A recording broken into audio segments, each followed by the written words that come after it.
I create these images using AI. If you want to create these images using AI, then this video is for you.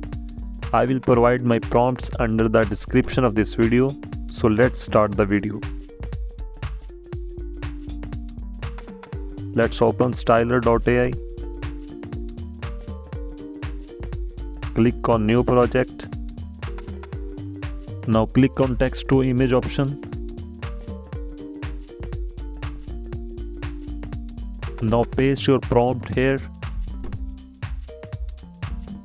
Now you can also edit this prompt according to your need.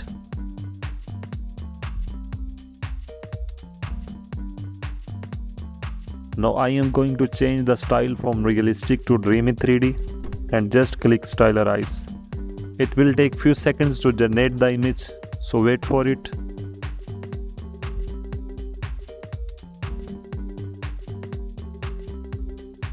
Now images are ready. Choose any image that you want to download.